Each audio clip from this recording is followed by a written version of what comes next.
समय के साथ, समाज की आवश्यकताओं के साथ राजनीति बदलती है, राजनीति का नैरेटिव बदलता है। जब कोई भी पॉलिटिकल पार्टी इस स्थिति में आती है कि वह अपने आवरण से निकल नहीं पाती, जब निकल नहीं पाती है तो उसका जो राजनीतिक भविष्य है वह संकुचित होने लगता है। कोई भी चुनाव होता है वह नेगेटिव एजेंडे पर नहीं लड़ा जा सकता। नेगेटिव के साथ-साथ आपको पॉजिटिव एजेंडा भी देना होगा। लेकिन शायद मुद्दों की वजह से, शायद सामाजिक समीकरण की वजह से एक स्थिति ऐसी बनी थी उत्तर प्रदेश में जिसके बाद उस नैरेटिव में कहा नई-नई चीज़ें इन्हें गढ़ने की ज़रूरत है। कि अगर मैं आऊँगा तो जो आपके मन में है कि मैं केवल एक समुदाय विशेष से प्रभावित नहीं रहूँगा। भारतीय जनता पार्टी जितनी बड़ी पार्टी है, जितने बड़े संसाधन है उसके पास, और उसके मुकाबले में समाजवादी पार्टी को आप नहीं रख सकते। लेकिन शायद मुद्दों की वजह से, शायद सामाजिक समीकरण की वजह से एक स्थिति ऐसी बनी थी उत्तर प्रदेश में जिसके बाद ये माना जा रहा था कि अखिलेश यादव जो सत्ताधारी पार्टी है उसकी कमियों के आधार पर, उससे हुई गलतियों को अपना सीढ़ी बनाकर सत्ता की सीढ़ी तक पहुंच जाएंगे। लेकिन आप ये कह रहे हैं कि उन्होंने अपने आप को सामने रखने में, उत्तर प्रदेश वासियों के सामने में रखने में, वोटरों के सामने अपनी बातों को रखने में पूरी तरह से सफाई के साथ नाकामयाब रहे और इसकी वजह से उनकी हार हुई। देखिए, नाकाम रहे या नहीं रहे ये तो हम पूरा नहीं कह सकते कि वो पूरी तरह नाकाम रहे। लेकिन कहीं न कहीं देखिए कोई भी चुनाव होता है, वह नेगेटिव एजेंडे पर नहीं लड़ा जा सकता। नेगेटिव के साथ-साथ आपको पॉजिटिव एजेंडा भी देना होगा। ये देना होगा ताकि समाज के बहुसंख्यक सभी लोगों को लगे कि जो स्थिति सपा के सरकार की 2012 से 17 के बीच में थी, वह स्थिति नहीं रहेगी। तो यह नैरेटिव होना चाहिए था। उस नैरेटिव में कहा नई-नई चीज़ें इन्हें गढ़ने की ज़रूरत है। अगर मैं आऊँगा तो जो आपके मन में है कि मैं केवल एक समुदाय विशेष से प्रभावित नहीं रहूँगा, ये करने की ज़रूरत है। मेरा फ्यूचर प्लान क्या होगा? डेवलपमेंट का प्लान क्या होगा? होता क्या है, जब कोई भी पॉलिटिकल पार्टी इस स्थिति में आती है कि वह अपने आवरण से निकल नहीं पाती, जब निकल नहीं पाती है तो उसका जो राजनीतिक भविष्य है वह संकुचित होने लगता है।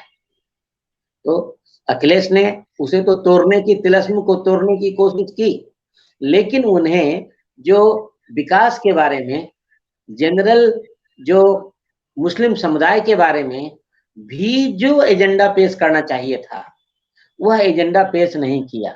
जैसे लेबर पार्टी इंग्लैंड में जब कंजर्वेटिव पार्टी बहुत दिनों तक मार्गरेट थैचर के बाद बहुत दिनों तक सत्ता में रही, तो लेबर पार्टी के आने का करीब-करीब लग रहा था कि रास्ता खत्म हो गया है। तब आप देखेंगे कि टोनी ब्लेयर ने एक सिद्धांत दिया, जिसको कहा थर्ड वे। और थर्ड वे का मतलब है उन्होंने कहा कि हम ना तो पूरी तरह पूंजीवादी हैं और ना हम पूरी तरह जो हम लेबराइट्स हैं। हम दोनों का संगम लेकर के चलेंगे और उसने टोनी ब्लेयर को सत्ता में वापसी कर दी। सो माय पॉइंट इज कि आपको नए नैरेटिव आपको देने होंगे।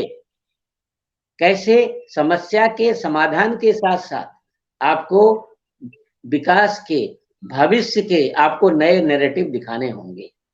केवल इससे काम नहीं चलेगा आने वाले समय में कि हम आपको स्कूटी दे देंगे, लैपटॉप दे देंगे, हम आपको ये कर देंगे, हम आपको वो कर देंगे, नहीं।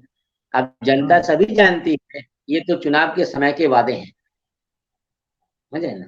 इसलिए उस मामले में कहीं न कहीं वे कमज़ोर हुए।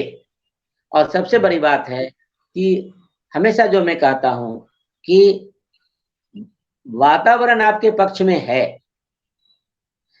लेकिन इससे ज़रूरी है कि उस वातावरण को आप मतपेटियों तक ले जाने में कामयाब रहें। उस मामले में भारतीय जनता पार्टी के सामने तो अखिलेश के वो रिसोर्सेस नहीं थे। अखिलेश के पास उतने स्टार प्रचारकों की फौज नहीं थी, अखिलेश के पास जो ग्राउंड लेवल उतने वर्कर्स नहीं थे जो वास्तव में जनता को मत पेटियों तक ले जाने में, उसको ट्रांसलेट करने में अहम भूमिका निभाएं। मुझे ऐसा लगता है कि यह एक महत्वपूर्ण कारण था। और जैसा मैंने कहा कि महिलाओं ने किस रूप में मतदान दिया, यह आज भी मतलब किसी एग्जिट पोल के द्वारा या किसी पॉलिटिकल एनालिस्ट के द्वारा इस पर प्रकाश नहीं डाला गया है। कितने प्रतिशत महिलाओं ने बीजेपी को वोट दिया, कितने प्रतिशत ने सपा को दिया, कितने प्रतिशत ने कांग्रेस को दिया। लड़की हूं, लड़ सकती हूं, ये तो ठीक है, नारा आपने दिया, लेकिन आपको उस वर्ग से, लड़कियों से, महिलाओं से, माताओं से, आप बहनों से आपको कितना प्रतिशत वोट मिला, ये महत्वपूर्ण है।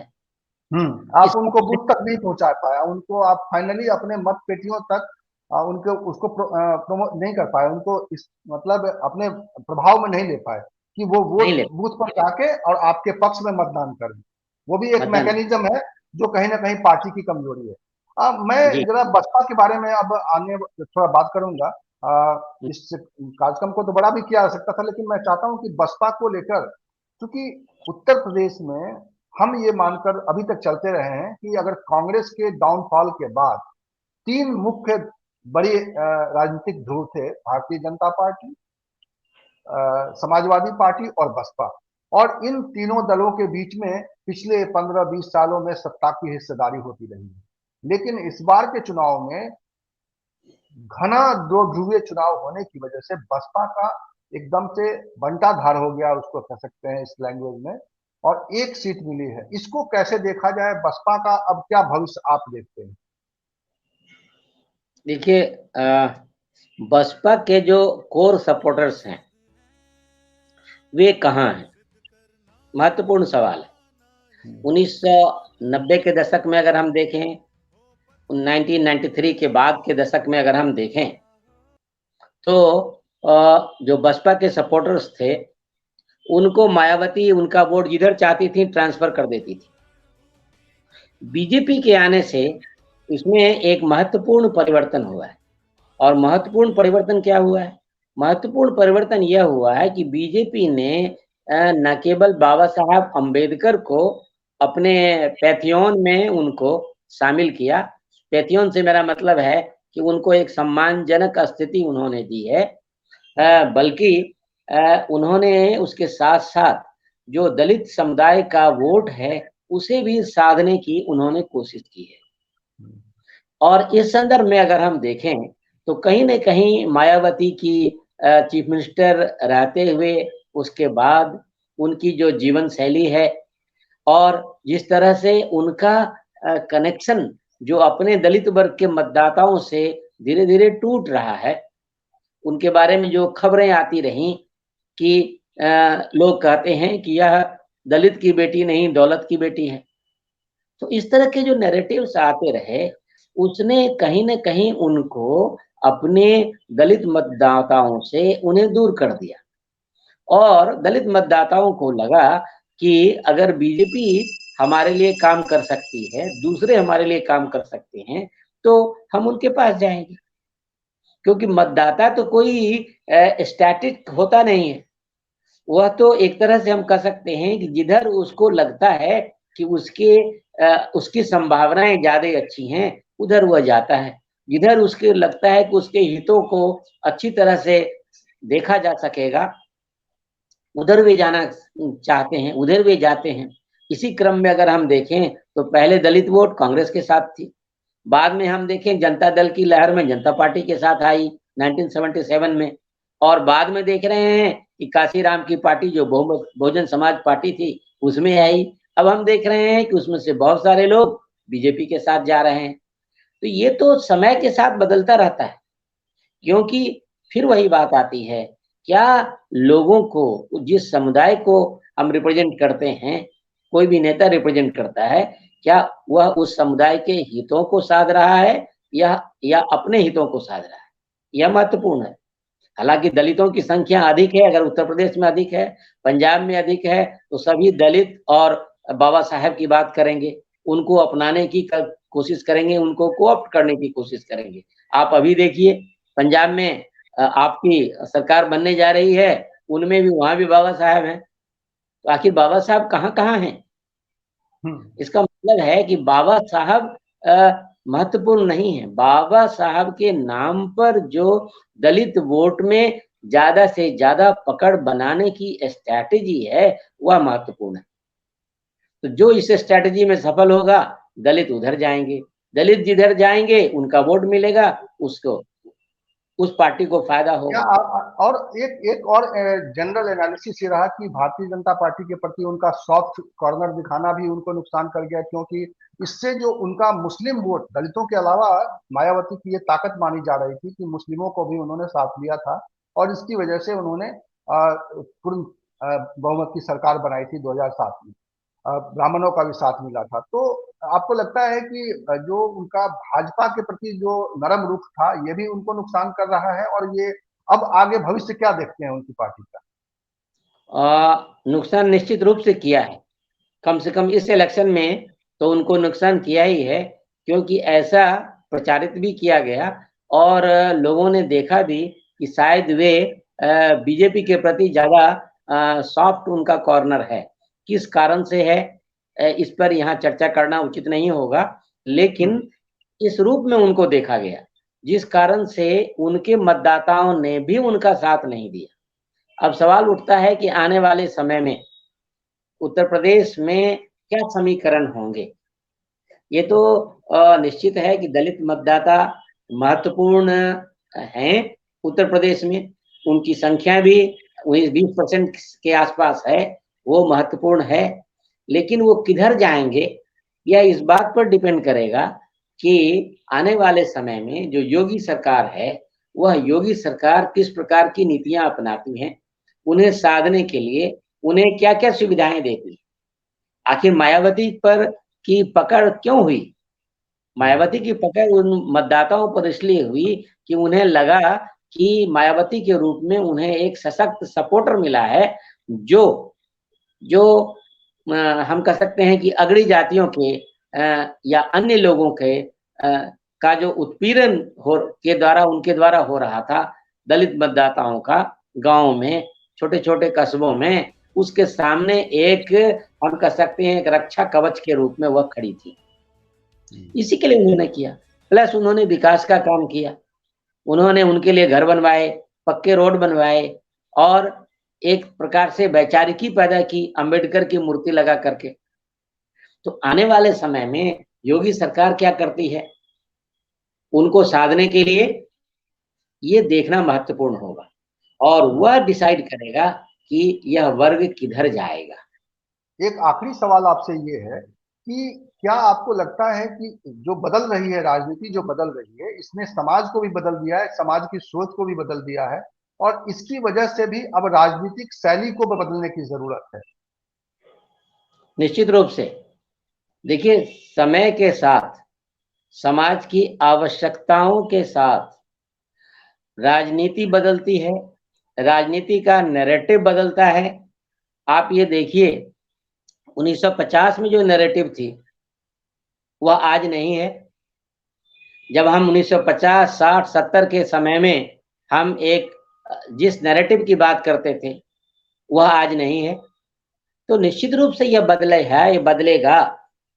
और महत्वपूर्ण बात यह है कि आने वाले समय में सभी पॉलिटिकल पार्टीज को यह देखना होगा कि वे किस तरह से जो उनका भविष्य का एजेंडा है, जो समाज के हित में हो, जो नागरिकों के हित में हो, जो देश के हित में हो, उसको वे आगे बढ़ाते हैं। इस पर उन्हें मतदाता मत देंगे, उनके लिए विचार करेंगे। नहीं तो आप केवल अपने पार्टी के छोटे छोटे हितों के लिए, अपने व्यक्तिगत राजनीतिक हितों के लिए अगर आप केवल जोड़ तोड़ करते रहेंगे तो मुझे लगता है कि यहाँ का जो मतदाता है वह किसी पॉलिटिकल पार्टी के फेवर में नहीं जाएगा। अब लोग एक लॉन्ग टर्म व्यू में देखना चाहते हैं, और खास करके जो मिडिल क्लास है वह एक बहुत बड़ा मिडिल क्लास इंडिया में तैयार हो गया है, जो सुविधाएं भी चाहता है, जो देश को आगे बढ़ते भी देखना चाहता है, और साथ साथ जो कानून व्यवस्था चलती रहे वह भी देखना चाहता है, सरकार सशक्त हो वह भी देखना चाहता है। तो इस तरह से हम क्या देखते हैं कि ये जो समाज की आवश्यकताएं हैं आज के समय में, देश की आवश्यकताएं हैं आज के समय में, वह आने वाले समय में राजनीति के नैरेटिव को वह डिफाइन करेंगे। आप देखिए कि पंजाब में देखिए, पंजाब में जो आपकी जो विजय हुई है, आप देखिए उन्होंने अलग नैरेटिव देने की कोशिश की है।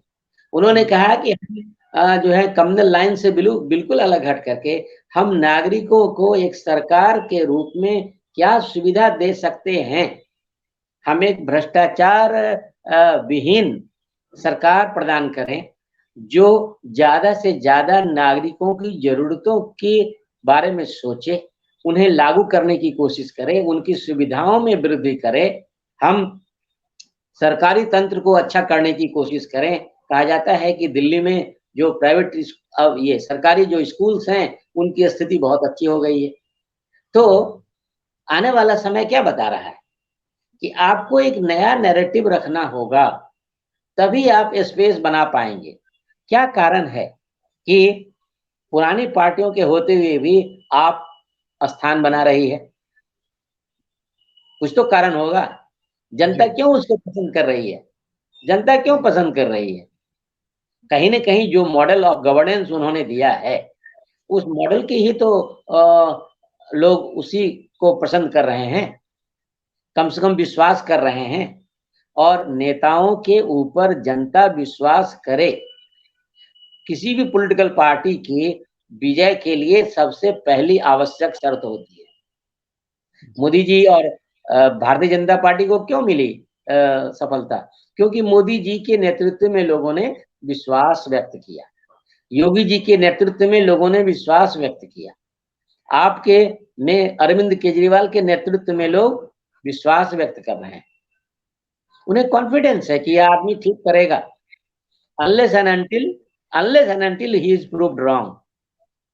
तो जोगी जी को भी जो इतना बहुमत मिला है, लोगों ने वही विश्वास उन्होंने व्यक्त किया है, unless and until that is proved wrong. जब रॉन्ग प्रूव होता है तभी लोग उससे फिर हटने लगते हैं। मेरा तो ऐसा मानना है। जी बिल्कुल, राजनीति में एक विश्वास अब बड़ी चीज हो गई है, और नेताओं का विश्वास लौटना एक बड़ी बात हो गई है कि नेता जो सामने उसको दिख रहा है और क्रेडिबल चेहरा है, भरोसेमंद चेहरा हो, लोग यकीन कर सके कि वो जो कह रहा है वो सच कह रहा है, वो जो वादा कर रहा है वो पूरा होगा। और ये भरोसा जब तक नेता कायम नहीं कर पाएंगे, अब आने वाली राजनीति वो उसमें कामयाब नहीं हो पाएंगे। समाज बदल रहा है, और हमने बहुत अच्छी चर्चा की, और प्रोफेसर साहब आपने मुझे जो इतनी गंभीरता से इस राजनीति का जो आपने डिस्क्राइब किया, ये आमतौर पर इस तरह से लोग राजनीति को देखते नहीं है। चूंकि आप लंबे समय से राजनीति शास्त्र न केवल पढ़ा रहे हैं, बल्कि आप समाज शास्त्रीय उसका अध्ययन करते हैं। आपके उस अध्ययन की वजह से आप इतना गहराई से समाज को, राजनीति को, दोनों को जोड़ पाए हैं और इन सारी चीजों को समझा पाए हैं। बहुत बहुत शुक्रिया, आप इस कार्यक्रम में शरीक हुए। मैं इसी तरह की चर्चा के साथ, मैं इसी तरह के विमर्श के साथ उपस्थित होऊंगा अगले वीडियो में। तब तक के लिए नमस्कार। नमस्कार।